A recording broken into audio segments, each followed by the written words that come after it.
Thank you, Madam Chair. As this committee has investigated transportation incidents from the derailment in East Palestine, Ohio, to the depressurization incident on Alaska Airlines Flight 1282, a common refrain from parties to NTSB investigations is that they need advance approval from the NTSB prior to providing documents and information to members of Congress. Madam Chair, is that true? That is not true.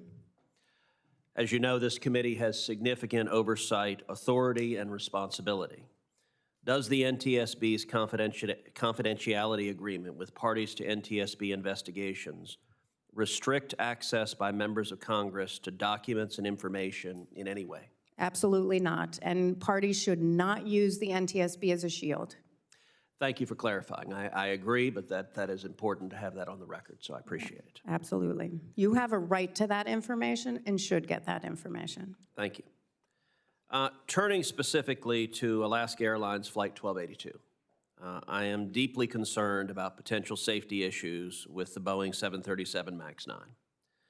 It is essential that the NTSB's investigation get to the bottom of this and identify any safety issues and potential solutions. To that end, it is equally important that the parties to the investigation cooperate fully with the NTSB, with Congress, and others investigating the incident. Madam Chair, how cooperative have the parties to the investigation been with the NTSB, and have you gotten timely access to the documents, the information, and the witnesses you need? There are a number of parties to the investigation. Some parties have been very cooperative. For example, the Federal Aviation Administration. Boeing has not provided us with the documents and information that we have requested numerous times over the past few months, specifically with respect to opening, closing, and removal of the door, and the team that does that work at the Renton facility. Wow. Are you telling us that even 2 months later, you still do not know who actually opened the door plug? That's correct, Senator. We don't know, and it's not for lack of trying. It's not unusual that we don't get information immediately in an investigation. I can point to numerous investigations where this occurs, and it takes months and months to get information. But for this one, it's 2 months later. We know for a fact that there is a team that deals with the doors in Renton. There's an entire team of 25 people and a manager.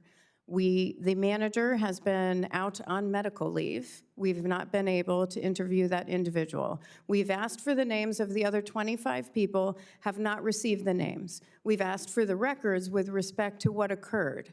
We've asked for what shift it occurred on. We think we know what days the work occurred on, but that's only because of our investigators' work looking at pictures and emails to try to get to the bottom of that information. We don't have the records. We don't have the names of the 25 people that is in charge of doing that work in that facility. It's absurd that 2 months later, we don't have that. Our investigators right now are at the Renton facility, and they are conducting interviews. Those started on Sunday, and they will continue for the rest of the week. One example, while we were out there, we investigated both the Spirit Aerospace employees that did the work on the rivets. Well, we don't know who did the work on the door plug. For the Spirit Aerospace employees, we were just informed last week, they're actually not Spirit Aerospace employees, they're contractors. They work for 3 different contracting firms, Aerotech, Strom Aviation, and Launch. All 3 are in the state of Washington. All 3 people work for 3 different entities for Spirit Aerospace. Those were not told to us by Spirit Aerospace. That information was told to us through the individuals who were being interviewed that contacted us directly. So we have engaged our attorney on this matter, just so you're aware. Well, I will say that is utterly unacceptable. And the parties who are being investigated by NTSB need to cooperate fully. And Congress expects them to cooperate fully because you have an obligation to the American public to get to the bottom of what happened. Today is March 6th. I'm going to ask you to inform this committee in writing 1 week from today whether or not Boeing has cooperated And I expect you to have that list of 25 names. And so I'm going to ask you a week from today to inform this committee in writing whether they provided those 25 names or not, because this investigation needs to get to the bottom of what occurred and what caused that accident.